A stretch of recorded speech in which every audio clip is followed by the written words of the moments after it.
Thank you.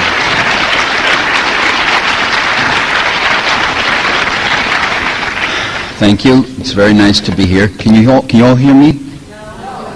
I don't know why. Is there a way that can be put up a little bit? Alice, you...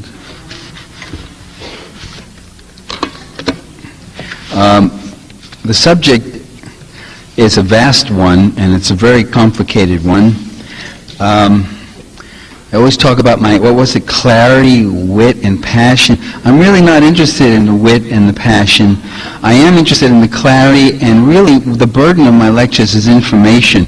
That's really what I'm interested in, getting people to kind of think about it. But if there's some passion and wit, why not? As I say, this is a very complicated subject, and I don't pretend that I have the definitive word.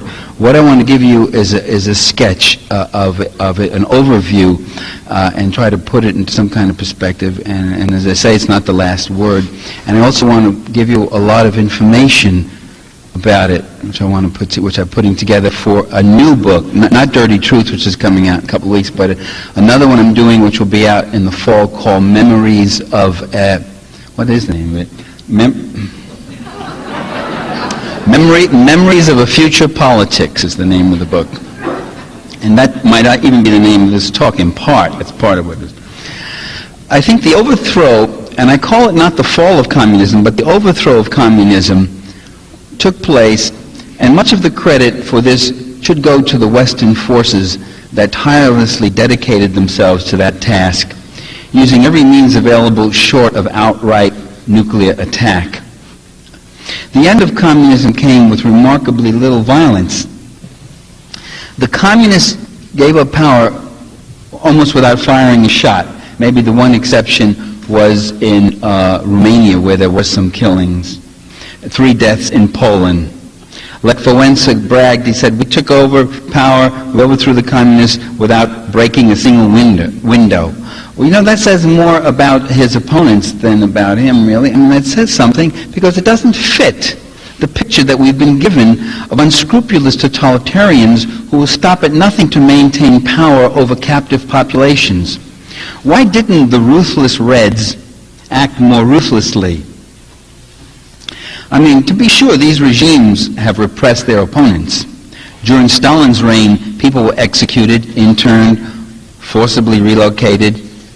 The Western estimates of the Soviet labor camp population varied widely and wildly from 3 million to 100 million, a figure recently pronounced by an academic at Claremont Institute. He said 100 million victims. He didn't say they were all in the camps. As far as I can tell, those who offer such figures never reveal how they arrive at them. Many of Stalin's victims were Communist Party officials, managers, military officers, and other strategically situated individuals. Are you all getting an echo and a feedback, or am I the only one getting it here? Can't hear me. Yeah, well, I don't know what to do. There it is. Okay. There it is. Should I start all over? No, you... Don't want you to miss a word. Many of Stalin's victims were party elites, managers, military officers. They were people who were strategically situated. In time, other whole categories of people became suspect. Prosperous private property owners, or kulaks as they were called, ethnic Germans, Soviet soldiers returning from prisoner of war camps after World War II. Nobody hears this echo but me, is that it? It's driving me crazy. Well, that's boy, the sound systems are really something. I guess what I want to ask, in opening on with this thing about Stalin, is that the Gulag, with its millions of victims, if you listen to Solzhenitsyn and Sakharov, supposedly existed in the Soviet Union right down to the very last days of communism. If so, as I've asked before, where did it disappear to? That is, when the communist states were overthrown, where were the millions of stricken victims pouring out of the internment camps with their tales of torment? I'm not saying they don't exist. I'm just asking, where are they? One of the last remaining camps, Perm 35, visited in 1989 and again in 90 by Western observers, held only a few dozen prisoners, some of whom were outright spies, as reported in the Washington Post. Others were refuseniks who had tried to flee the country. The inmates complained about poor quality food, the bitter cold, occasional mistreatment by guards. I should point out that these labor camps were that. They were work camps. They weren't death camps that you had under Nazism, where there was a systematic extermination of the people in the camps. So there was a relatively high survival rate. The visitors also noted that throughout the 1980s, hundreds of political prisoners had been released from the various camps. But hundreds are not millions. Even with the great thaw that took place after Stalin under Khrushchev, when most of the camps were closed down during Khrushchev's time, there was no sign of millions pouring back into Soviet life. The numbers released were in the thousands. Where are the victims? Why no uncovering of mass graves? No Nuremberg-style public trials of communist leaders documenting the widespread atrocities committed against these millions or hundreds of millions, if we want to believe our friend in the Claremont Institute. Surely the new communist rulers would have, the new anti-communist rulers in Eastern Europe and Russia would have leaped at the opportunity to put these people on trial. And the best that the West Germans could do was to charge East German leader Erich Honecker and 7 of his border guards with shooting persons who tried to escape over the Berlin Wall. It's a serious enough crime, that is, but it's hardly a gulag. In 1955, the former secretary of the Prague Communist Party was sentenced to 2.5 years in prison. A gulag criminal. No, it was for ordering police to use tear gas and water cannons against demonstrators in 1988. Is this the best example of bloodthirsty communist oppression that the capitalist restorations could find in Czechoslovakia? An action that doesn't even qualify as a crime in most Western nations, water cannons and tear gas. Are they kidding? No one should deny that crimes were committed, but perhaps most of the gulag millions existed less in reality and more in the buckets of anti-communist propaganda that were poured over our heads for decades. Many people in the U.S. left have exhibited a Soviet bashing, red baiting that matches anything on the right in its crudity and obligatory persistence. My friend Noam Chomsky, just in Z Magazine, talked about those leftists who ride into power on the backs of the masses and turn into communist thugs. Norm, you're not Newt, you're Norm. What are you talking like that for? Communists, we're told, hunger for power rather than wanting the power to end hunger. Those of us who refused over those years to join in the Soviet bashing, which by the way reached rather frothy levels by the Reagan years, we were branded as Soviet apologists and Stalinists, even if we disliked Stalin and his autocratic system of rule. My real sin, I decided, which I plan to commit again tonight, and which I've already committed, is that I questioned rather than uncritically embraced the media propaganda images and stereotypes about existing communism. My other sin, which I also plan to commit, is that I also said and still say that there were positive things to consider about existing communist systems. Regarding the Soviet Union, here was a nation that threw back and destroyed the Nazi beast and sustained 80% of the Allied losses in the war, 22 million dead. I thought that that was a debt that humanity owed the Soviet people.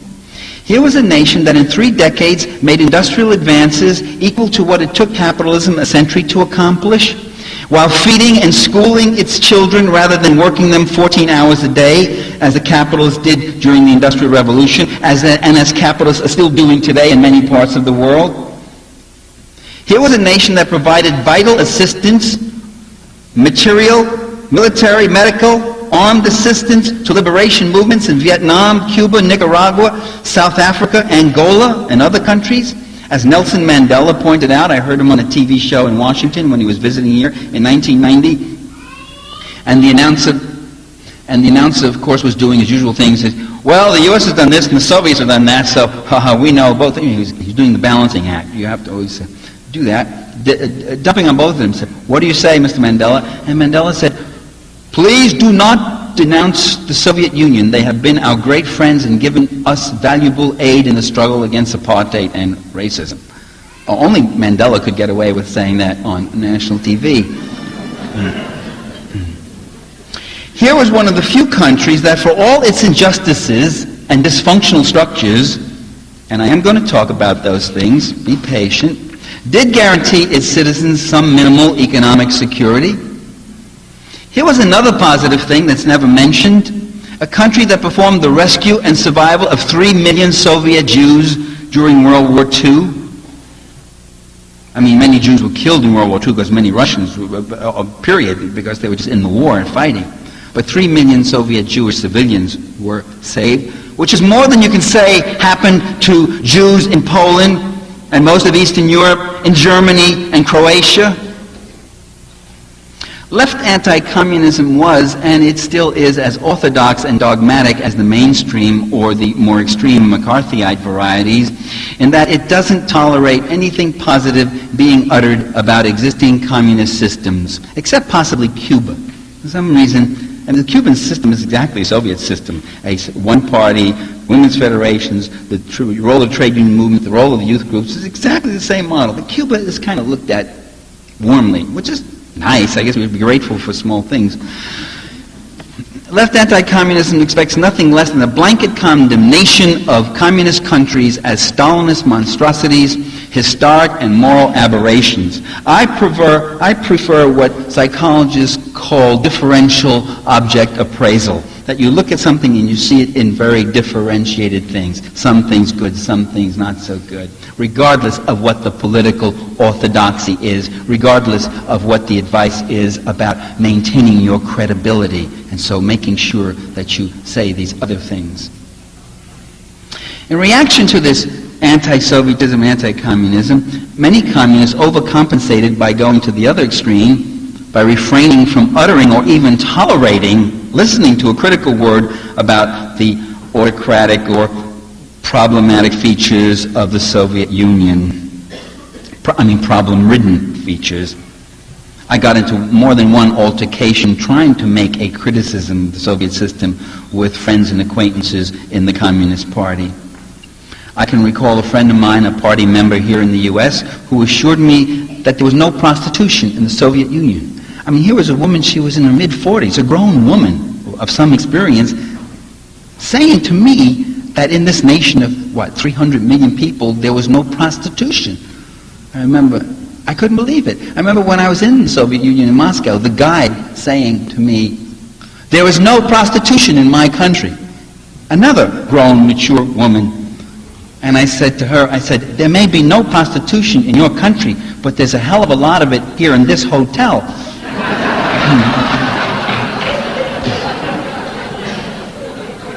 Let's get real. Come on, let's get real. We're talking about this very messy, imperfect thing called a human being.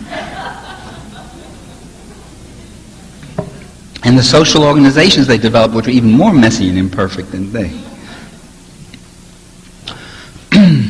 Well, you know what her response was? She said, without batting an eye, she said, well, those women also have regular jobs during the day, I would like to know.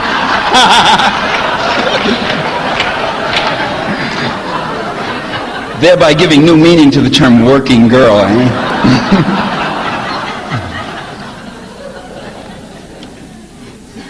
Some say that the upheavals in Eastern Europe don't constitute a defeat for socialism, because socialism never existed in those countries. What you had there was state capitalism, or some such thing. Well, whether we want to call them socialists or not is a matter of definition. Suffice it to say that they constituted something different from what existed in the profit-driven capitalist world, as the capitalists themselves were quick and persistent to recognize. First, the productive forces in these countries were not organized for capital gain and private enrichment, as with capitalism. Public ownership supplanted private ownership. The perks that were enjoyed by party and government elites were relatively modest compared to the elites in most civilizations. Yes, it's true, Soviet leaders like Yuri Andropov and Brezhnev had big dachas where they entertained foreign visitors. Yes, it's true they had limousine services and they lived in fairly large apartments in a housing project specially set aside for government leaders near the Kremlin. I saw it. It's a big, ugly old, very inauspicious building. That's where the leaders of the Soviet Union lived. But it was larger than what ordinary Soviets would get. But nobody in the Soviet Union could hire the labor of others and extract great personal wealth from that labor. The degree of inherited wealth was also relatively modest and limited. The income spread between highest and lowest earners in the Soviet Union was about 3 or 4 to 1, as compared to 40 or 50 to 1 in the U.S. In fact, I did a little computation. If you compare Steve Forbes, multi-billionaire Steve Forbes' income to a poverty-level wage earner, the spread is more like 10,000 to 1, 10,000 times to 1. Furthermore, communist countries did not pursue the capital penetration of other countries. They didn't have a profit motive as their motive force. They didn't have a need to constantly find new investment opportunities to be able to invest more, to accumulate more, to invest more abroad as under capitalism. The Soviet Union's trade and aid relations were generally economically favorable to Eastern European nations, Cuba, and India. A real socialism, it's argued, would be controlled by the workers themselves through direct participation instead of being run by Leninists, Stalinists, Castroites, or other ill-willed, evil leaders and bureaucrats who betray revolutions, we hear. Well, unfortunately, this pure socialism view is profoundly ahistorical and non-falsifiable. By that I mean it remains untestable against the actualities of history. It compares an ideal against an imperfect reality, and sure enough, reality comes off a poor second. The pure socialist ideological anticipations remain untainted by existing practice. They don't explain how a complex revolutionary society could be built and secured, how priorities could be set, how survival could be achieved by just having the workers own and control everything. How do you expropriate enough surplus value to build an army to defend yourself against the invasion that comes? It's no surprise that the pure socialists support every revolution except the ones that succeed. The pure socialists usually blame the left for every defeat by the left.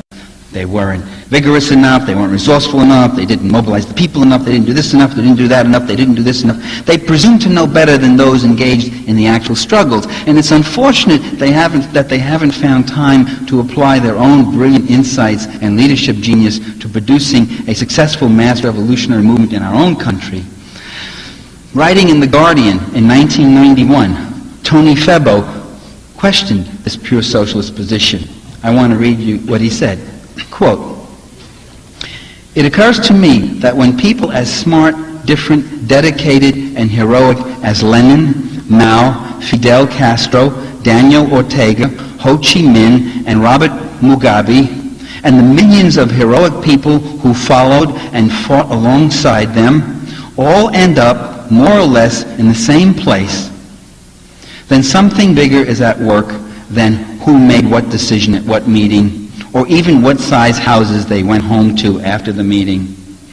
These leaders weren't in a vacuum, they were in a whirlwind. And the suction, the force, the power that was twirling around them has spun and left this globe mangled for more than 900 years. And to blame this or that theory or this or that leader is a simple-minded substitute for the kind of analysis that Marxists should make." End of quote. For a people's revolution to survive, it must seize state power, and I believe it must use state power for two things. First, it has to break the stranglehold exercised over society's institutions and resources by the wealthy class. Second, it has to withstand the reactionary counterattack that is sure to come internally and externally. The dangers it faces necessitates the development of a centralized state power. Something, by the way, that's not particularly to anyone's liking. Not in the Soviet Russia in 1917, not in Sandinista Nicaragua in 1980. I mean, ideally, it would be a fine thing to have only local, self-directed, worker participation, communitarian socialism with minimal bureaucracy, few police, and no military. And this probably would be the normal development of socialism, if socialism were ever allowed a normal development.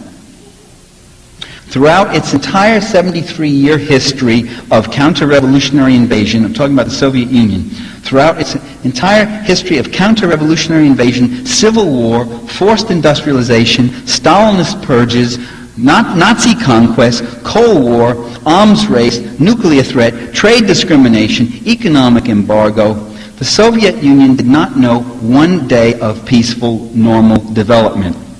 All these things had a powerfully distorting effect, I believe, on the building of socialism. And you can see the same thing today. This siege psychology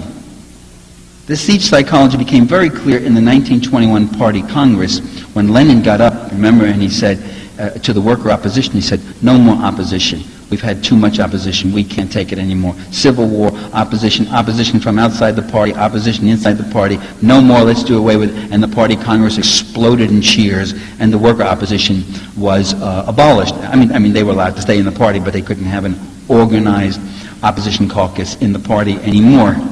Now, the word was, to survive, we needed lockstep party unity. We need a powerful centralized state. Open disputes and conflicting tendencies within and without the party, the communists concluded, only create an appearance of division and weakness, and that invites attack by our enemies.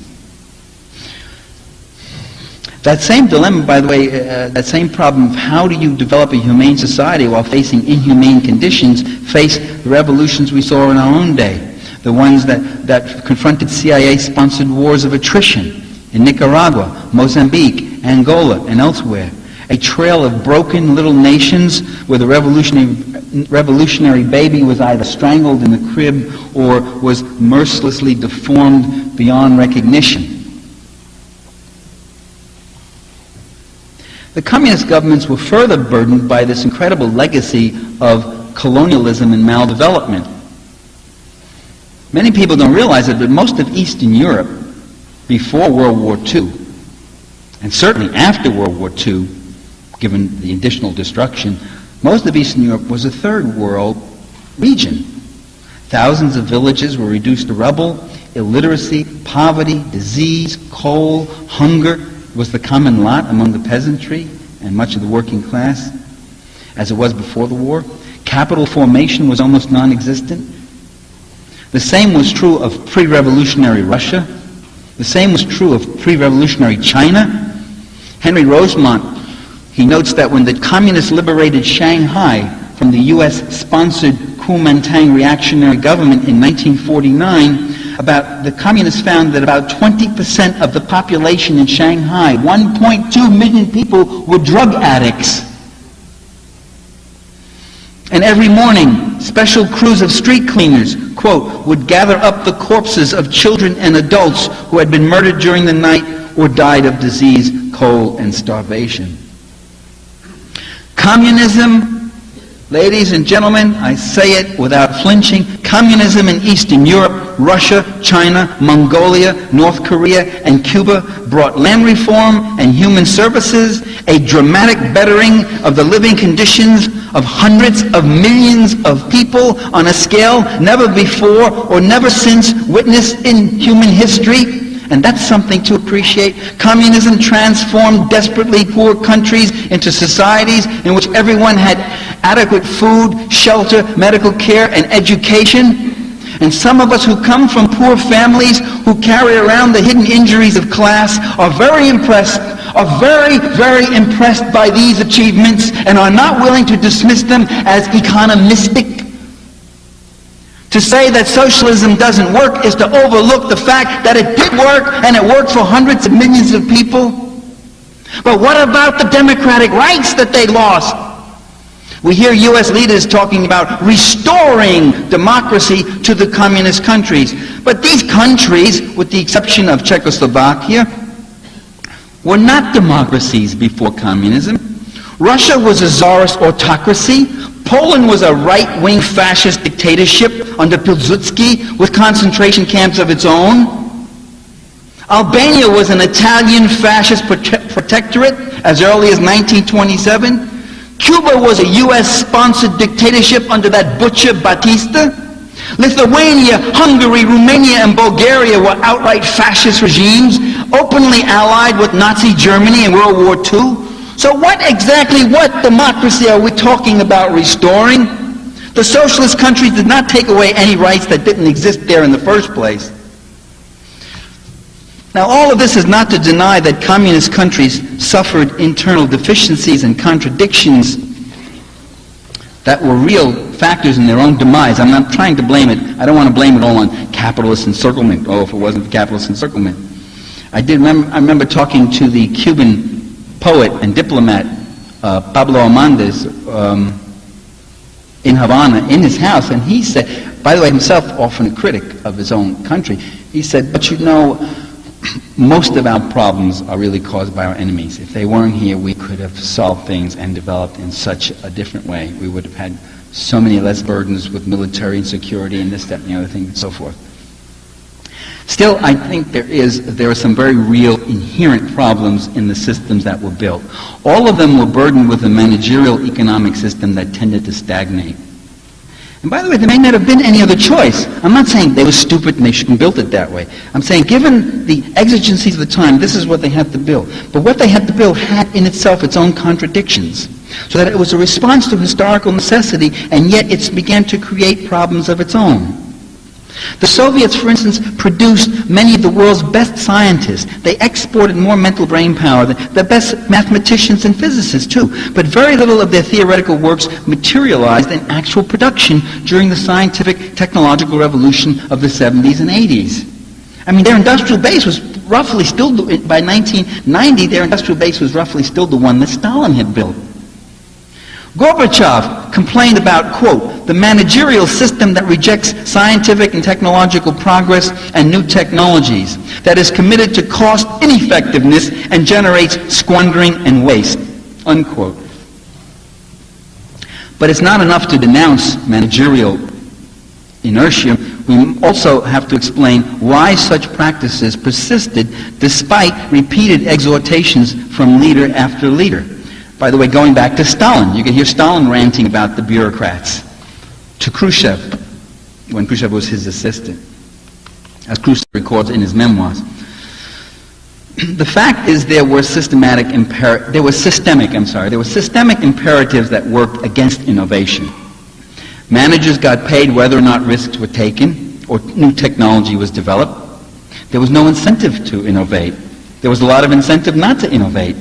All materials and labor were fully committed according to the plan, so it was difficult to shift resources for new experimental projects and run the risk of lower output during the transition and run the risk of failure. Enterprises never had to pay real value prices for materials and fuel, so they often used these goods inefficiently and wastefully. Improvements in production would lead only to an increase in one's production quota. If we did better, we'd get a bigger quota next year. In effect, well-run, innovative factories were punished with greater workloads. Poorly managed ones that showed a loss were rewarded with state subsidies. Under the pressure to turn out quantity, managers often cut corners on quality. Farmers did the same. For instance, the state buyers of meat paid attention to quantity only.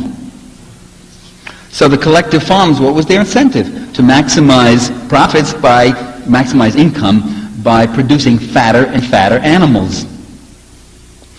Now consumers may not particularly care to eat fatty meats, but that was their problem. But only a fool or a saint would work harder to produce better quality meat for the privilege of getting paid less. You think after 70 years they could work out a meat grading system, you know. See, but this pressure for quantity went right up to the top. Guys didn't want to shake the boat. As in all countries, whether they're capitalist or communist, and by the way, it's interesting, many of these problems you have to say, which of these problems are peculiar to socialism, which this particular brand of socialism at this stage of historical development that we're talking about now, Eastern Europe, China, Cuba, and the Soviet Union. Which of these are peculiar to those areas, and which of them are peculiar, which other problems are peculiar, or problems of social organization are peculiar to capitalism? You have quite a list there. And which are in fact universal, which of them are just part of the nature of social organization in a certain way.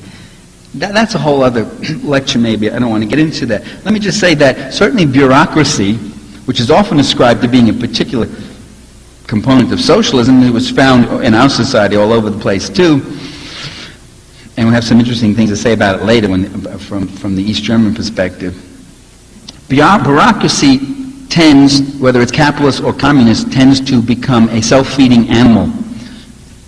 In the existing socialist countries, there were enterprises in which the administrative personnel increased at a faster rate than productive workers. Oh, that's nothing. I remember there are at least two universities I taught at. One was State University of New York at Stony Brook, and the other was the University of Vermont, both of which went through fast growth periods. And it was very interesting what happened.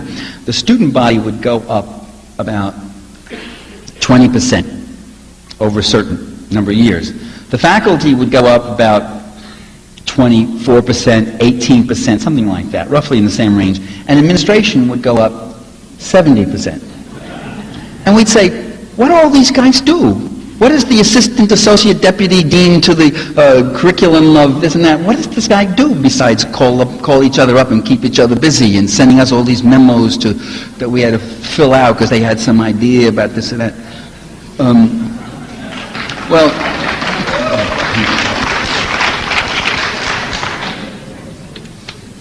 Applause from some, angry murmurs from the school administrators that are in the audience.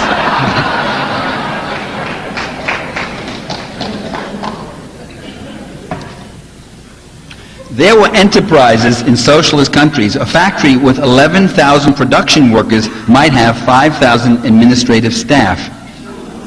A considerable burden.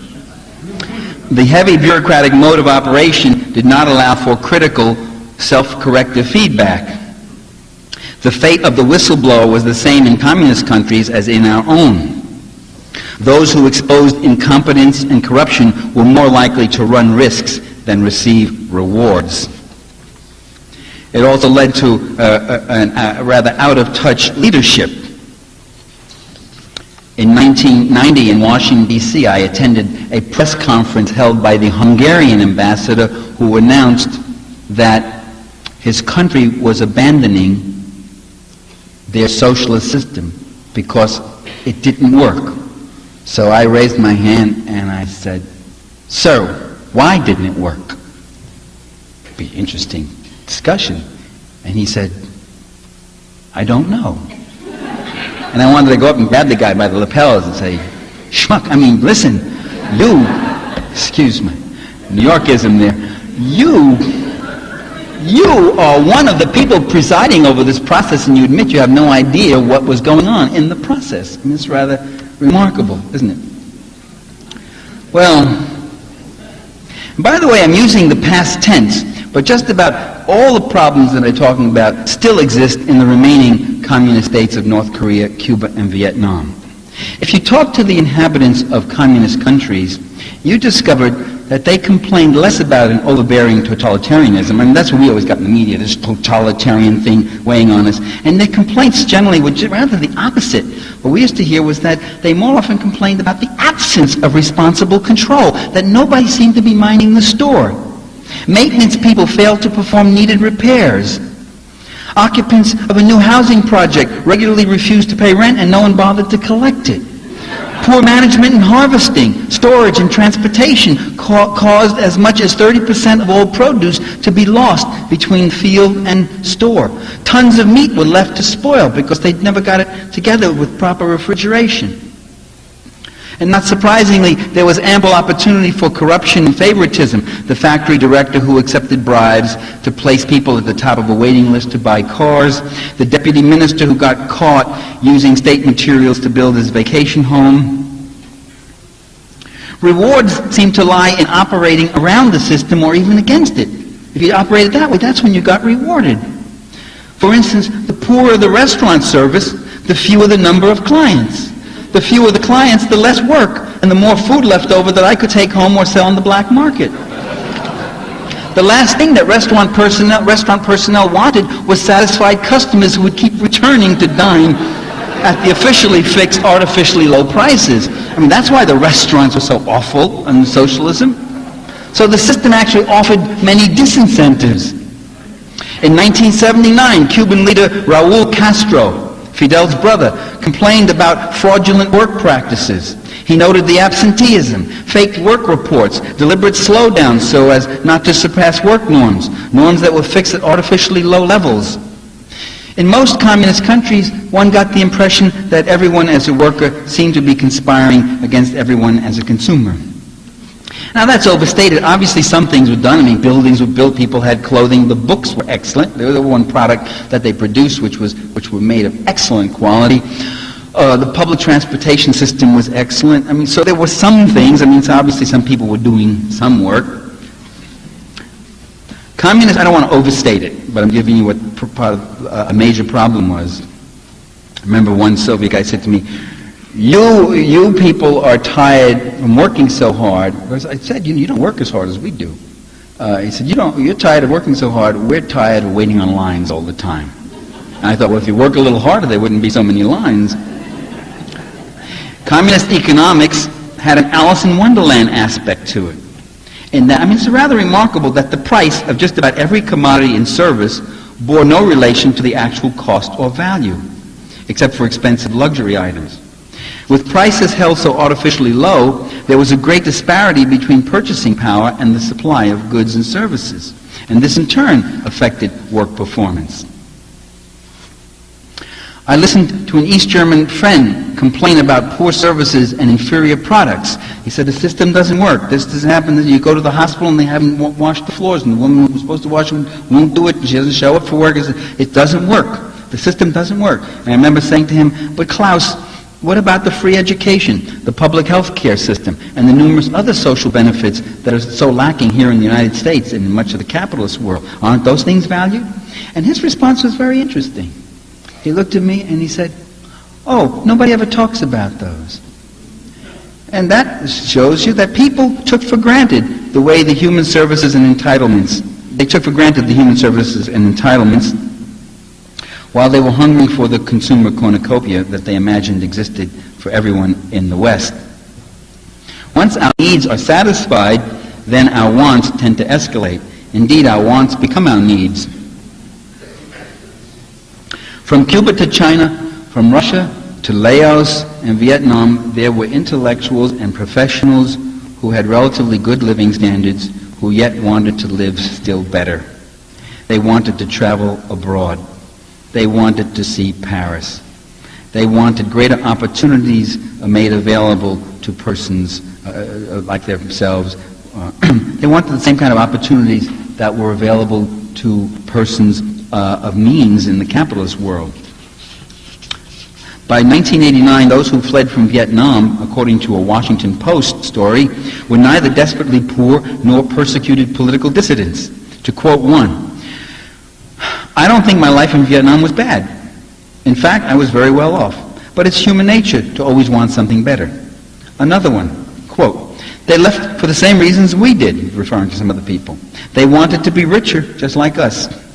And similar testimonies could be gleaned from Eastern European emigres, maybe not as blatant, but something like that. The longing was usually not for an abstraction called democracy, but for the cornucopia of the West, in most cases, not always.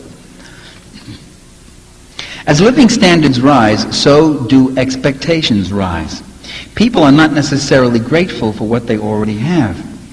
This seems to be especially true among the young, who have no memory of pre-revolutionary deprivations. Generally, the two most discontent groups in socialist societies are the intellectuals and the young, the two groups that know everything.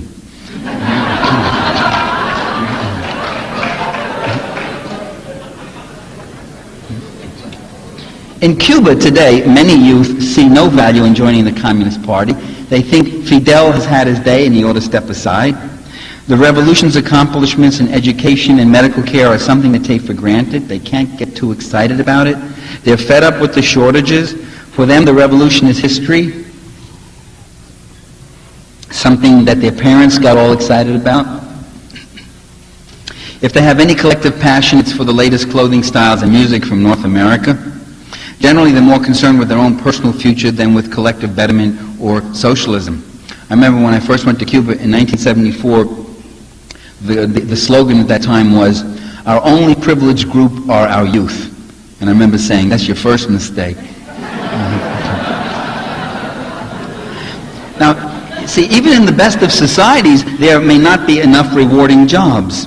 Much of labor in society has an instrumental value, but it doesn't have any inherent value. You can be given a job, work for build the revolution, and it means painting walls all day, painting walls. Well, after a while, the revolution begins to lose its luster. And the more efficiently and quickly you paint one wall, you're just going to have another wall to paint. And if you paint them slow or fast, you get paid the same. So what's the big thing? There just isn't enough interesting and creative work to go around for all who consider themselves to be interesting and creative people. And there's a lot of them. Many of the intellectuals under communism were not only anti-Marxist, but to the point of being full-fledged adulators of Western reactionism. The more rabidly anti-communist, the more reactionary chic a position was, the more appeal it had. They were ferociously opposed to their own system. They were utterly gaga and starry-eyed about America and unwilling to look at the seamier side of U.S. society and global capitalism. They were utterly racist toward minorities in their own country and in the United States, their attitudes. As the editor of the Wall Street Journal put it, writing an article in the National Review, you can't get any more conservative than that, I quote him, "They love Ronald Reagan, Marlboro cigarettes, and the South in the American Civil War." The Eastern European intellectuals supported every U.S. armed intervention abroad and every U.S. armed escalation as defensive. They openly detested the U.S. peace movement. That's true of Andrei Sakharov. That's something you never got in the media. He openly detested and criticized the U.S. peace movement. They never had an unkind word for fascist regimes that were faithful U.S. client states, and they directed snide remarks at those of us who did. You could read Sakharov on that too. Their advocacy, their support of dissent, did not extend to opinions that deviated to the left of them. They tolerated dissent that was to the right of them, but not to the left, as is true with many people here. In 1990, one of their Moscow publications, Literaturная Gazeta, Literary Gazette in English, I read it in English translation, so I might as well use the English title, right? It hailed Ronald Reagan and George Bush as statesmen and called them the architects of world peace. This was in 1990 while the Soviet Union still exists. Under Glasnost, you were getting these new publications coming out. It questioned the need for a ministry of culture in the Soviet Union. Quote, "There is no such ministry in the United States, and yet it seems there's nothing wrong with American culture." So who said Russians don't have a sense of humor?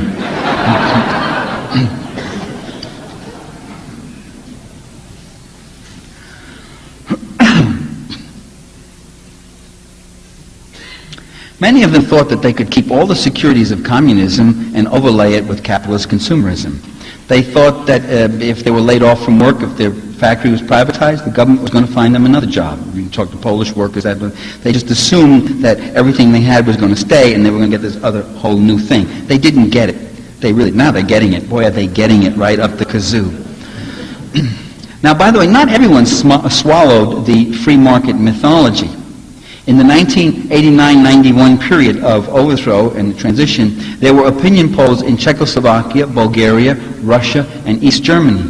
And these were reported in the U.S. press, as showed that most people still opted for state ownership or some modified form of socialism. The numbers who actually wanted free market capitalism were surprisingly small. When anti-communist governments took power in Russia and Eastern Europe, they set about suppressing the communist and socialist left in the name of democratic reform. In late 1993, facing resistance to his free market policies, Boris Yeltsin forcibly disbanded the Russian parliament and every other elected representative body in the country, including all the regional and city councils. He abolished Russia's constitutional court and launched an armed attack upon the parliamentary building, killing hundreds of resistors. Estimates are about 3,000 actually, and demonstrators. Thousands were rounded up and detained. Opposition leaders were jailed without trial. Hundreds of elected and appointed officials were placed under investigation. Some are still in jail. Yeltsin banned labor unions from all political activities. He suppressed dozens of publications and television shows. He exercised monopoly control over all broadcast media. He outlawed 15 political parties. He rewrote the Constitution, giving the executive nearly absolute power over legislation. For these crimes, he was treated as a defender of democracy and reform by U.S. leaders and the media. What they most liked about Yeltsin was, to quote the San Francisco Chronicle, quote, "He has never wavered in his support for privatization of state-owned industries." I think that really says it all. In the various Eastern European countries, Marxists were purged from all public employment. Communist Party assets acquired and paid for by party members were arbitrarily confiscated. The same in Germany, in Russia, in the Czech Republic. Václav Havel seized the properties of the Socialist Union of Youth. These included campsites, recreation halls, and cultural and scientific facilities for children. These were liquidated and put under the management of joint stock companies at the expense of the youth who were left to roam the streets. In Russia, Boris Yeltsin twice suspended the Communist Party newspaper Pravda. He eventually turned the party's 12-story building and its press over to a pro-Yeltsin government newspaper that became the full owner. Yeltsin's police have continued to attack political demonstrators in Moscow and other cities. Two parliamentary deputies, one independent, the other a communist, who vigorously opposed the Yeltsin government, were assassinated. In 1994, journalist Dmitry Kolodov, who was probing corruption in high places, was assassinated. Reactionary, anti-Semitic, crypto-fascist parties and hate campaigns have surfaced in the former communist countries, along with the desecration of Jewish cemeteries and xenophobic attacks against foreigners of darker hue. Lech Wałęsa, quote, "A gang of Jews got hold of the trough and is bent on destroying us," unquote. Later on, Lech Wałęsa said he was misinterpreted. He did not mean all Jews, only the greedy ones. I remember how many people on the left adored Lech Wałęsa, a worker hero who was going to bring true socialism. Yeah, right. In Czechoslovakia, Poland, and elsewhere, museums that commemorated the heroic anti-fascist resistance were closed down, and monuments to the struggle against Nazism were removed. In countries like Lithuania, former Nazi war criminals were exonerated. Some were even compensated financially for the years they spent in jail. The first president of the anti-communist Czechoslovakia and later president of the Czech Republic, Václav Havel, another guy who was adored among some of the academics here, he took personal ownership of public properties that had belonged to his wealthy family 40 years before. Havel, the man of peace, sent Czech troops into the Gulf War, into the war that killed 100,000 Iraqi civilians. Havel sent arms to the fascist regime in Thailand. Havel voted with the United States to condemn human rights violations in Cuba, but he's never uttered a word of condemnation of human rights in El Salvador, Colombia, Guatemala, Indonesia, Thailand, and any other U.S. client state. Havel, the great Democrat, signed a law that made the advocacy of communism a felony with a penalty of up to 8 years imprisonment. He signed another law barring communists and former communists from employment in all public agencies. Havel warned labor unions not to involve themselves in politics. Some militant unions had their property taken from them and handed over to compliant company unions. In the Czech and Slovak republics, former aristocrats or their heirs were being given back all the lands and estates they had held before 1918 under the Austro-Hungarian autocracy. Prince Franz Joseph lives, including, by the way, all the new homes that were built on these lands. In Latvia and Lithuania, communist leaders have been tortured and imprisoned for protesting free market inequities. Some are held without any trial. When Estonia held its first free election, in quotes, in 1992, 42% of the population were disqualified from citizenship and prohibited from voting because of their Russian, Ukrainian, Belarusian, or Jewish antecedents. Oh, the flowering of democracy works its wonders in mysterious ways, especially in the free market.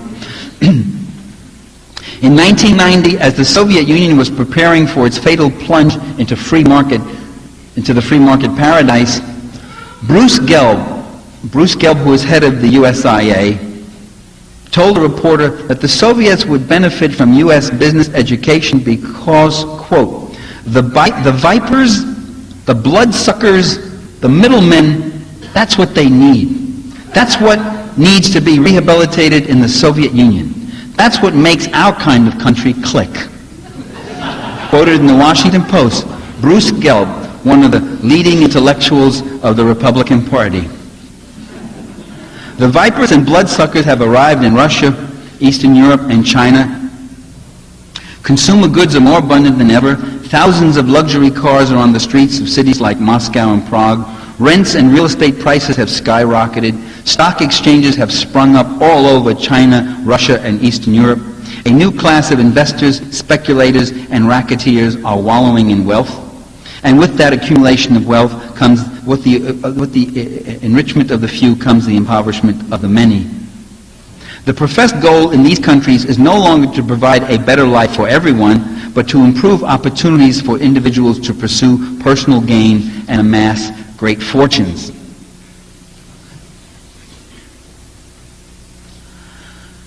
So what has this brought for the many? A dramatic rise in unemployment, homelessness, drug addiction, air and water pollution, tuberculosis, cholera, polio, prostitution, teenage rape, child abuse, and just about every other social ill. Beggars, pimps, dope pushers, and other hustlers ply their trade as never before. In countries like Russia and Hungary, the suicide rate has climbed 50% in a few years. There's been a decline in nutritional levels and a sharp deterioration in health. 1/3 of Russian men now never live to the age of 60.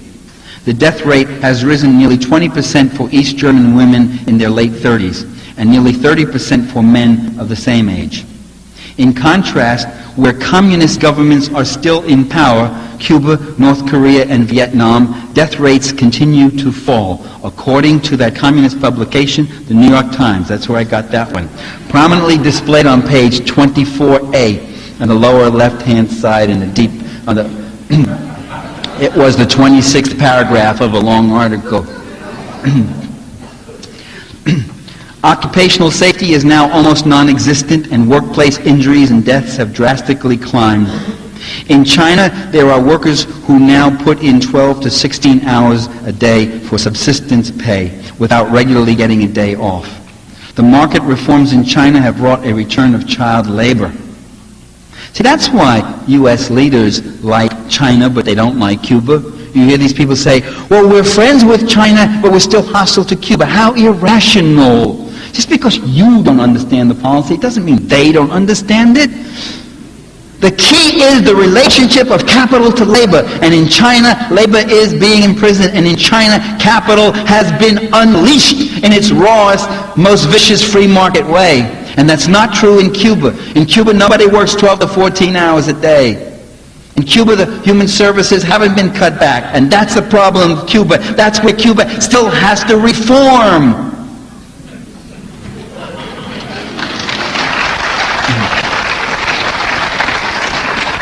In Eastern Europe and Russia, worker vacation resorts, clinics, cultural centers, daycare centers, and other features that used to make communist enterprises something more than just workplaces, they have just all about disappeared. Worker rest homes have been redone as gambling casinos and nightclubs for the nouveau riche. School lunches, which were once free or very low priced, are too costly for many pupils. Hungry children now constitute a serious school problem. After only 1 year of its free market paradise, Russia saw its consumer spending drop almost 40%. Now, just to give you what that means, in the Great Depression, in the first 3 years, it took 3 years, in the first 3 years, consumer spending dropped 21% over 3 years. Now here, in 1 year, you had almost actually more like 38 point something percent. In the former communist countries, 70 to 85%, it varies from country to country, 70 to 85% now live below or not far above the poverty level, many of them in absolute economic desperation. The eastern countries are also, and this may be one of the most significant points, they also are being recolonized by Western capital. The pattern of trade is becoming third world. If you look at third world countries, you find they do very little trade with each other, even right next door. All their economies are geared to the West, extracted from the West. That's exactly what's happening now in Eastern Europe, where there used to be an enormous trade between the various Eastern European and Soviet Union countries. There's very little trade between them now. Almost all of it is with the West. The West has come in and has pretty much taken over.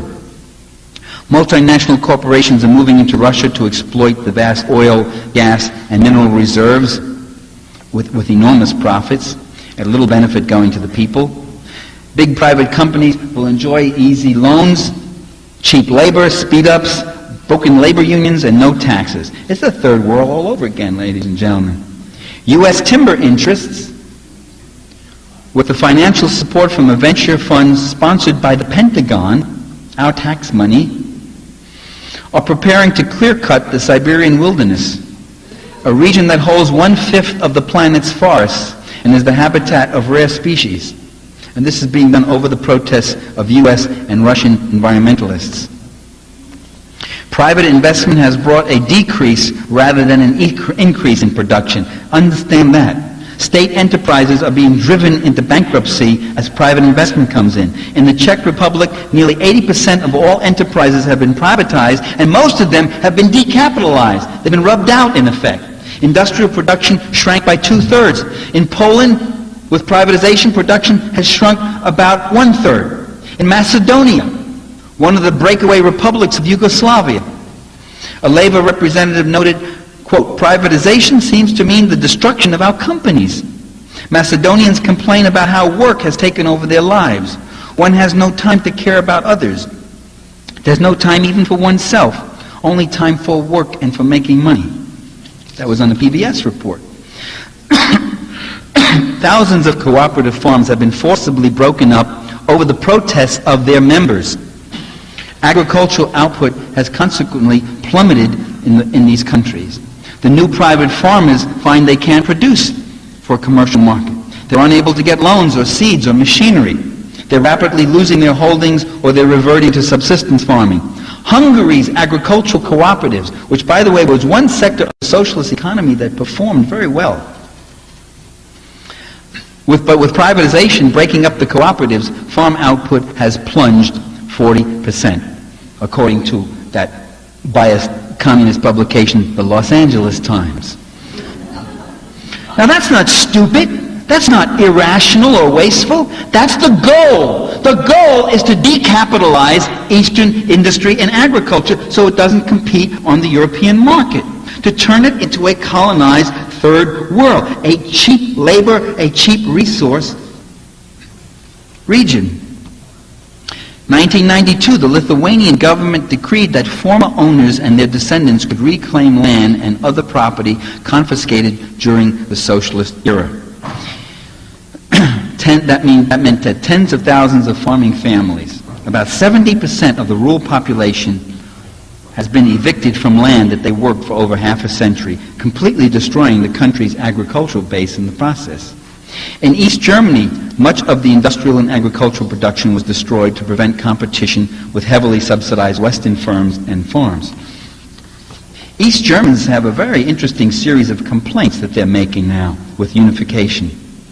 They complain that the net flow of money has been from the East to the West in what amounts to the colonization of the East.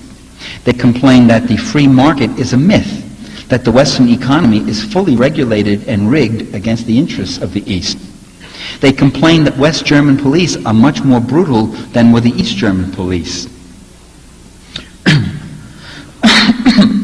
that if West Germany had denazified anywhere near as thoroughly as they're forcing the East to desocialize, they would have had a totally different country. A startling discovery made by citizens from communist countries is the amount of bureaucracy in the West. Soviet immigrants in Canada have complained that, quote, bureaucracy here was even worse than at home, according to an article by Hans Blumenfeld, Monthly Review. East Germans now under West German rule are staggered by the flood of complicated forms they have to fill out for taxes, health insurance, life insurance, unemployment compensation, job retraining, rent subsidies, bank accounts.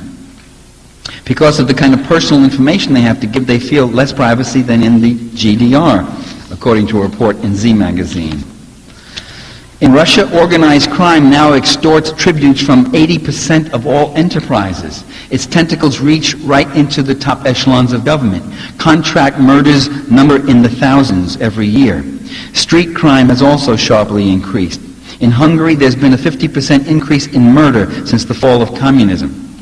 According to the New York Times, the police force in Prague, in the Czech Republic, today is many times greater than it was under communism, when relatively few police were needed. Now, isn't that interesting? Very few police in the communist police state. Figure that out. I don't get it. Is there something they're not telling me? There's been a drastic decline in cultural life. Theaters are now sparsely attended because tickets are so prohibitively expensive.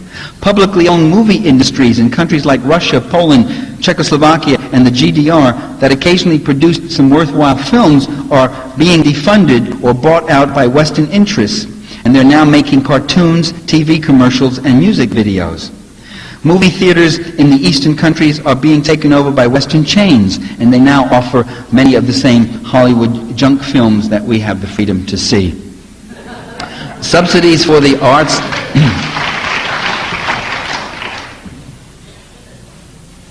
Subsidies for the arts and literature have been severely cut. During the communist era, 3 out of every 5 books produced in the world were produced in the Soviet Union, including inexpensive but quality classics and classics and books by contemporary authors from Latin America and Africa and Asia, and poets from all over the world. Today, as the cost of books, periodicals, and newspapers have skyrocketed, today, as education has declined, readership has shrunk almost to third world levels. Books of a Marxist or otherwise critical left perspective have been removed from bookstores and libraries throughout almost all these countries.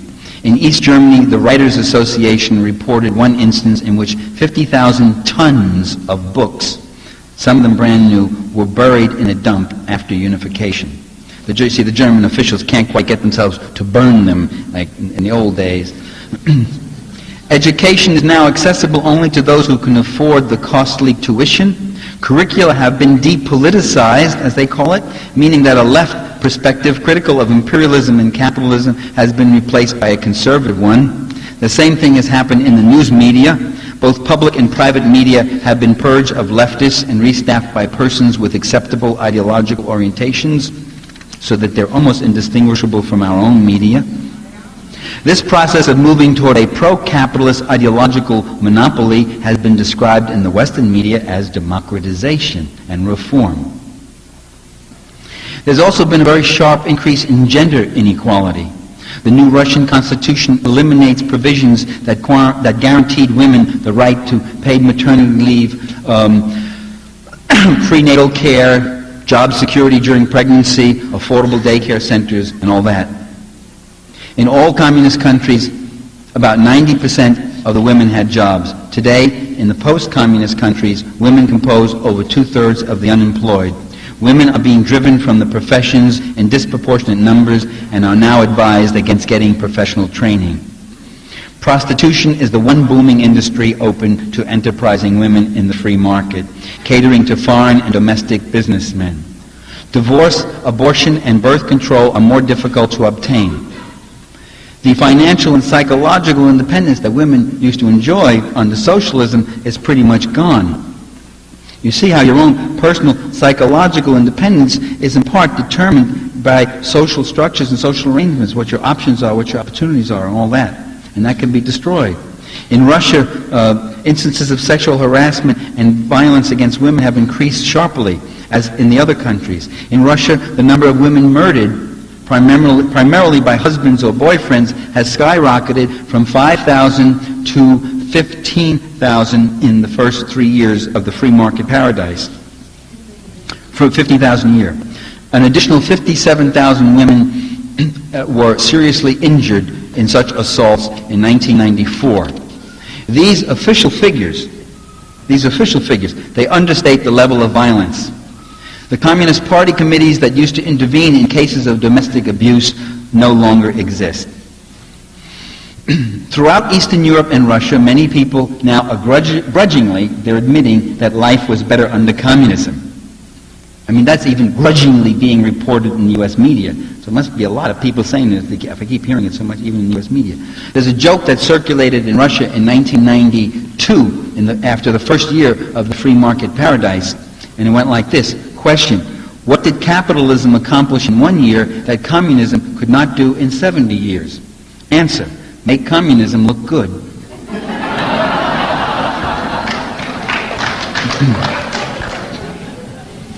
Reacting to the pain of the free market, people, Eastern European voters, have begun returning communists to power. In Russia too. Bringing them back into power to preside over the ruin and wreckage left by capitalist restoration. Socialism, the system that didn't work, provided everyone with some measure of security. Capitalism, the system that works, has brought a free-falling economy and mass misery. And I don't think, nor are these conditions just part of a temporary transition period. That's what we heard all the time. I remember Tom Brokaw, when he was in Russia, interviewing a guy and saying, well, you know, well, before you can go up, you got to go down. This is some law of physics he just invented, you know. There's a painful transition period that you can work through. In fact, nations can stay a long time in capitalist depression, with vast capital accumulation for the few and poverty for the many. Look at Latin America.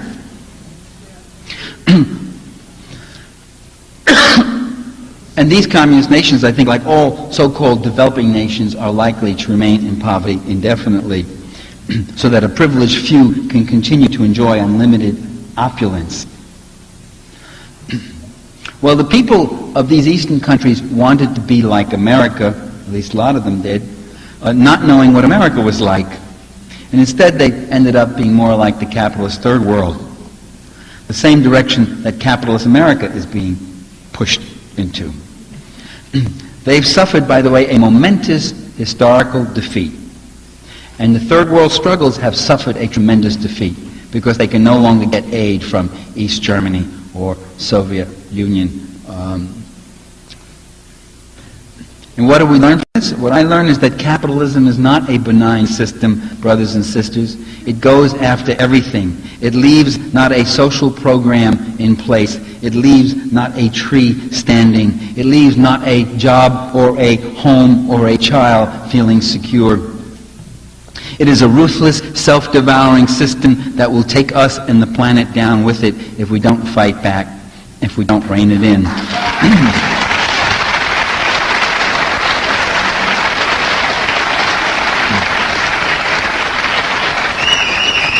If you want to see what our worst future might be, just look at what's happening in Eastern Europe. We can see the future, and it doesn't work. The loss is also in the West. Capitalism with a human face has become capitalism in your face. They no longer have to worry about competing. They no longer have to tell their workers you've got it better than in the communist countries. They no longer have to do that. They no longer have to tell the third world countries. They're saying, you don't like it? It's too bad. This is what it is. They're going for everything, and they want everything. There's only one thing that the ruling classes of history have ever wanted, and that's everything. Socialism was overthrown not because it failed, but because it succeeded, at least in part. That is, siege socialism created a society that survived and that was ready to move to consumerism, a dialectic that undermined itself. I think we also then have to pay attention to human nature. We must realize that people are a lot more complex. I remember talking to the East German ambassador in Washington, the GDR, just as things were collapsing. The last reception they had there. I said to him, why did you make such junky cars? Those two-cylinder putt-putt cars that everybody scorned. He said, well, we didn't want to put it into cars because environmentally they're so wasteful, they're so costly. We thought if we built up a good a good, rational, efficient, low-cost, effective mass transit system, low polluting, that would be the way people would go. And we wouldn't give them such desirable cars. And we were wrong because he said Germans like their machines, I guess. Well, it's not Germans, it's Pakistanis, it's Americans, it's Latin Americans, it's all over the world. The automobile, they're crazy for it. See, if you give people the choice between a sane, rational, clean mass transit system or the automobile with its personal empowerment, its privacy, its status, its instant mobility, they go for the automobile. And this is what was happening. So we've got to understand that people often don't act the way we want. He made a very revealing statement. He said, you know, we thought that if we built a good society, we would have good people. But that's not necessarily true.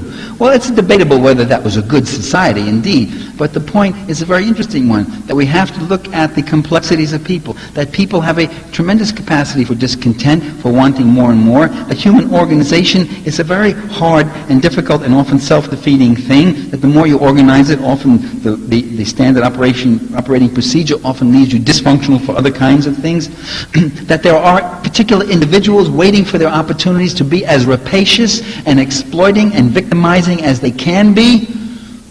They are worse than any creature in the jungle, because the creatures in the jungle don't prey and kill just for the fun of it. Human nature, I'm one of the few Marxists in the world that says human nature has to be looked at. I also say it exists.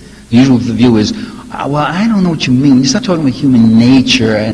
You see, the conservatives have so used human nature as a concept to justify the horrible social arrangements that we do have, that we on the left have had this silly reaction, which is to say, it doesn't exist. What do you mean it doesn't exist?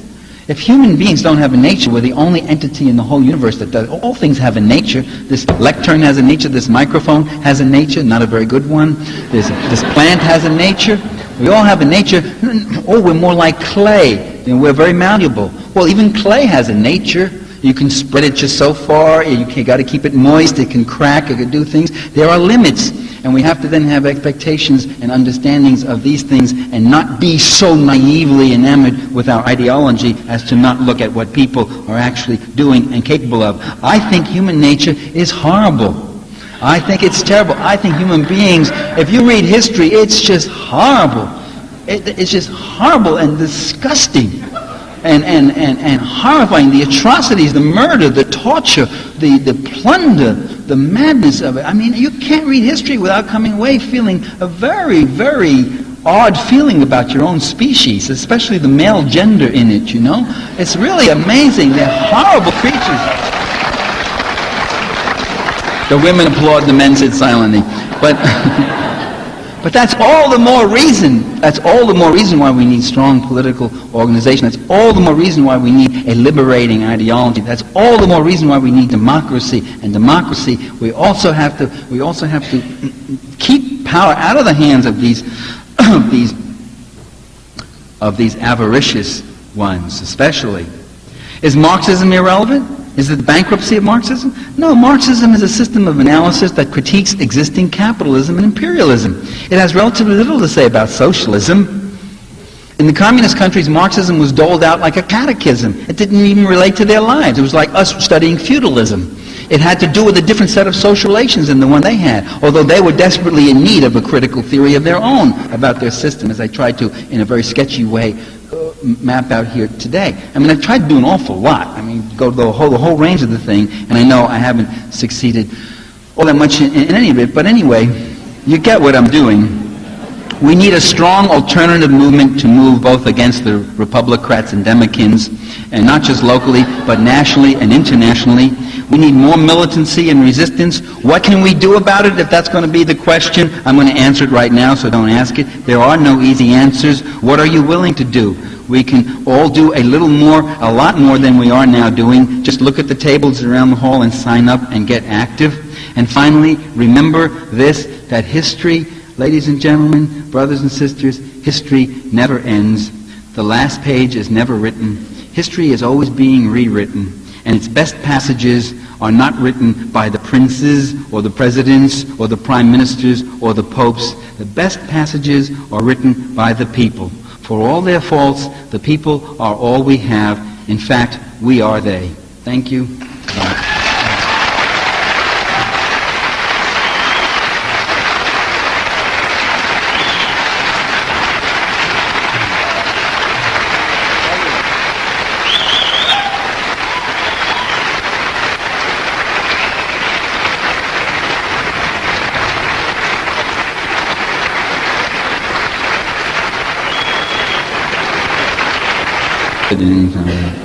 Yeah.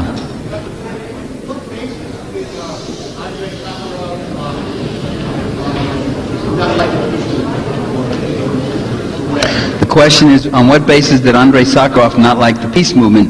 Sakharov, from the same perspective, I would say Ronald Reagan wouldn't like the peace movement. He had a totally pro-Reagan, anti-Soviet approach regarding the arms race, the East-West conflict. The Vietnam War, he thought, was a good war that the U.S. was involved in, and it was sorry they didn't win it and all that stuff. But that's not known about Sakharov. I wanted to say something about human nature.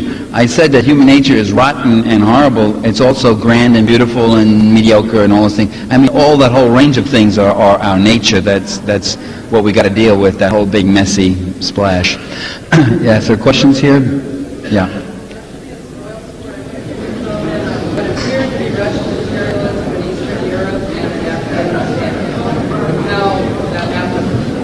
Wants me to comment on what appears to be a Russian imperialism in Eastern Europe and Afghanistan. Well, if you mean imperialism means the expropriation of the land, labor, resources, and technology of one country by a ruling class of another country, it wasn't imperialism, because they brought in aid and they brought in stuff, and it was actually much more advantageous to Eastern Europe. I would not call that imperialism. I would call that hegemony. That is, the Russians were hegemonic over Eastern Europe. They really wanted them, and that hegemony got tighter as the Cold War heated up, and got the more uptight they got, the more they clamped down. In Afghanistan, I believe the Russians went in on the right side. They went on the side of a left military against a right-wing mercenary force from Afghanistan, a feudal force.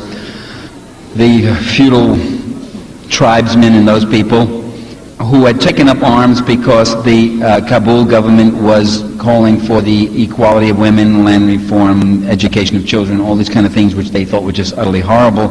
And I think the Russians went in on the socially progressive side in Afghanistan, and the CIA went in on the retrograde side, and the retrograde side has won, and there's been terrible killings, and you can see what's happening now. They're just massacring, and they're still fighting and killing each other.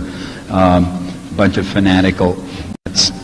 So I don't see either of those as really a big problem. You know, I don't see them as proof of Russian imperialism or something. Yeah, Soviet imperialism. I wonder what your opinion of is Gorbachev in retrospective, and if you were Russian, would you be a Gorbachev voter this year?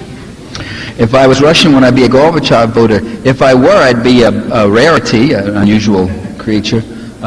My opinion of Gorbachev was that he was well-intended, but he didn't understand power, and he didn't understand what he was up against. And Perestroika didn't seem to have any content. It wasn't clear what the hell it was. What was it that you were really restructuring and how? And then later, by 1991, he got pretty dirty under Yeltsin's influence, you know, when he canceled the whole Supreme Soviet and told them to dissolve, and they wouldn't, and he forced the vote 3 times until they dissolved. He cut off microphones. So he became, toward the end, pretty much, by logic, he found himself caught up in a thing which got bigger than himself. And so I don't think too much of Gorbachev. I mean, I think personally he was a pretty decent guy, but the whole system unraveled under his auspices, and he never really saw what hit him, like a lot of the people. Yeah. My question is not about Russia, it's actually about the far right in this country. It's one kind of fascism that the left-wing movement are going to hire. She wants to know where the idea come that fascism was a left-wing movement, and why doesn't the right in this country support a strong centralized government in the traditional way that the right in Europe does, and is acting more like local? Well, it depends what you mean by the right. If you mean the Montana militiamen who want to, just keep everybody off the front lawn or something, they're very local, it's true. But the right in this country uses this strong sense for strong central government or weak central government, depending on the particular issue. If it's Social Security, it wants to dismantle the government. If it's military defense and Pentagon, it wants the government to grow and grow and grow.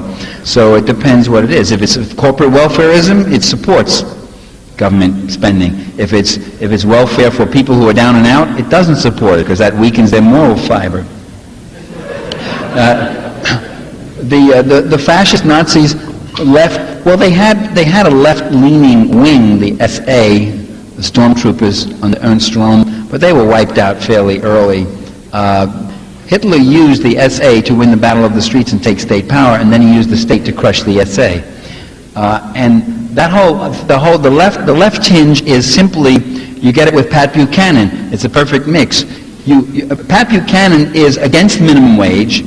He's for the flat tax. He's for tax cuts for the rich. He's a right-wing reactionary. He's not that different from Steve Forbes, except he also has this little overlay of populist rhetoric and talks about the ordinary little working guy against the big corporations. He says that a couple of times, and wow. And that is to attract a mass base. The right always has to do that. The right represents 2% of the population. It has to find issues like abortion, school prayers, or populist rhetoric, whatever, to try to attract people and give the appearance that they're on your side, you see. Racism is a very good issue for them, to divide people against each other along ethnic lines. It has a complete success in the dismemberment of Yugoslavia. Here's a country with a developing industrial base. They were turning out cars that were beginning to compete with the Germans. There was no room for Yugoslavia in Europe except as a colony.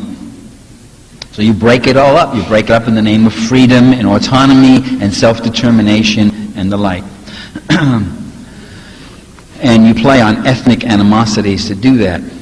What we have to understand is that identity politics can go just so far that even if you think that your greatest calling and mission and feeling in life is to realize the full experience of yourself as a Chicano lesbian, or whatever you are, you also have to remember that you're a working person, that you're breathing the same polluted air, that you're getting taxed up the kazoo, that you are being exploited, that you may not have a job, that you have to pay rent. You also have all those other issues, and all the different identity groups that have been working so hard during the 80s and 70s to distinguish themselves, to develop their own autonomy, to separate themselves from everybody else, have to realize that they all have a common enemy, that they're going to do it to all of you.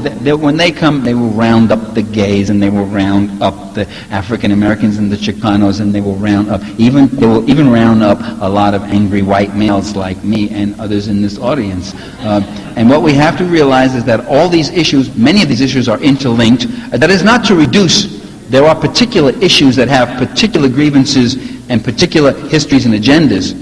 Women's issues, gay issues, African American issues, they all have that. And I'm not trying to reduce that to class struggle, but they all are linked in some way to class struggle, and they all face a common enemy. It is time for unity. It is time for people to start emphasizing the things that bring them together and not emphasizing the few things that might separate them.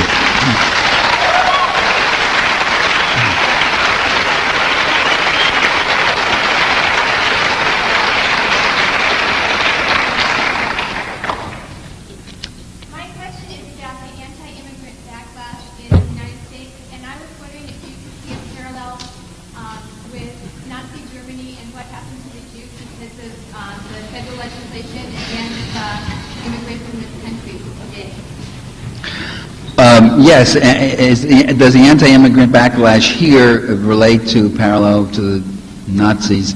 Yeah, it's just what I just said, that you find groups, you find irrelevant enemies, and you take people with very real grievances, and you say your problem is due to whatever, the gays or the Jews or the immigrants or the welfare mothers or the feminists or this group, and you try to redirect people's legitimate grievances about legitimate things that are happening to them to these kind of irrelevant things. Dick Gregory had, and I hope some of you went to the march, the Unity March we had this past Sunday. Dick Gregory had a great point. He said, you know, they say African American people are all on welfare, and then they say that with this affirmative action, African American people are taking away all the jobs from the whites. So now which is it? Are we on welfare or we have your jobs? I thought it was a good point. Could we make sure the questions relate to, at least some way relate to the content of tonight's talk? I also will not do punditry questions. I'm not part of the McLaughlin group. Nobody will ask me, who do you think will win the election, blah, blah, blah. What do you think will blah, blah, blah. None of those questions, okay? These have been pretty good questions. I mean, no Unabomber questions? Go ahead. I loved your book, Inventing Reality. I think just the title alone is what makes sense to me because of the media concentration and its story that it tells us. Did everybody hear this? That's very good. Speak. When I read your book, it stimulated me to become much, much more aware. So I thank you for that. My question is... Oh, why can't I get more questions like that? Thanks. It's always great to bring your sister along, I think. I was shocked. Actually, I'd love to have your blue eyes, but I was shocked when you said you were a Marxist. We were all outside going, he didn't say that in any of his books. So my question to you is this. I like the catechism thing, that the fact that it was never really implemented. My question to you, what is your perfect world? Because I think we all see communism and how it was presented in its, all its failings as very non-creative, very oppressive that way, that didn't have its creative outlets. What is your perfect world? By the way, communism, let me just say, there was a lot of creative art, there was a lot of creative dance. The ballet was incredible. When Balanchine and those guys went to Moscow after 30 years, they were struck by the incredible athletic, energetic, and powerful evolution that ballet had taken. There was some good theater. I mean, it wasn't quite as bleak and bad as, and that's what I always said, it wasn't quite as bleak and bad as we kept hearing in the Western press. The perfect world, I mean, I don't have, that the essence of Marxism is that there is no perfect world. Even in the best of societies, there's going to be a lot of imperfect problems, and that problems are never always finally solved. I'm a bread and butter Marxist. I believe just in trying to get the basic justices to people and to stop the most horrendous injustices and to show how all these issues are linked. The issues of environmentalism, the issues of sexism, the issues of the breaking up and destruction of labor unions, the issues of unemployment, so forth. These are all linked. The issues of wars in other countries. I'm someday going to give a lecture called How to Think About Politics. I mean, just how to think, and have just certain things. And that would be one of the things, though, is we're taught to see these different issues as distinct things. I mean, you get that on the air, and there's a little bulletin here. And in Bosnia, that. And in well, the same people who brought you this are bringing you that and are doing that to you. The same people who are doing it to you this way are doing it to you that way. And even in our education, we have departments, and this reality is all compartmentalized in the departments, which isn't quite true. So if you're surprised that I'm a Marxist, it's because I very rarely write about Marx. I very rarely tell Marx. I just do Marx. I'm too busy doing it. Most Marxists write books talking to other Marxists, which is why nobody can understand them after a while. Well, Doug Dowd called that how many Marxists can dance on the head of a surplus value? That's what he called it. But what I try to do is actually look at a U.S. policy, look at the U.S. political system, look at the media and all these things systemically. And to see in the particularity of any one institution, it's like a hologram. Reality is sort of like a hologram that any one component of it has within it the totality of the whole thing. It's like a DNA. So when you look at, whether you're looking at the court system or you're looking at urban renewal, or you're looking at Congress, or you're looking at the media, or you're looking at U.S. foreign policy, what you're seeing within the confines of those particulars is a reflection of that whole. See? And that whole informs the particulars, and the particulars flesh out and make you realize the whole. It's a tremendous experience. And I was doing Marxism before I knew that was what Marxism was. You see, I mean, it's not that I got this from Marx and I got this model and now I apply it here and there. This was my way of looking at things, and that's dialectically. And when I read Marx, I went, oh, yeah, right. I mean, Marx, when I first was getting radicalized, you know, I would run into that a lot. I'd say things like, you know, the police are not a neutral instrument. They're a class instrument of control, and they do certain things. They this. And people would say to me, well, that's Marx, isn't it? That's Marx. They look at you like that. And I say, Marx? I haven't read Marx yet. I was a good PhD political scientist. I'd read the manifesto, and I read a little, I think a little abbreviated excerpts from Volume 1 of Capital, but I hadn't read much then. I'd say that. I'd say things like, you know, U.S. policy in the world is really doing this and this and this and this and this, and they say, well, that's Marx, isn't it? And I'd say, you know, power in America is really not all that democratic, because power does this and the resources of power are allocated this way. And they say, that's Marx, isn't it? And after a while I started saying, boy, this guy Marx is really something, you know. I mean, I go knocking myself out to make an analysis, and they're giving him the credit, you know. Thank you. Good night. I got to go. Good night.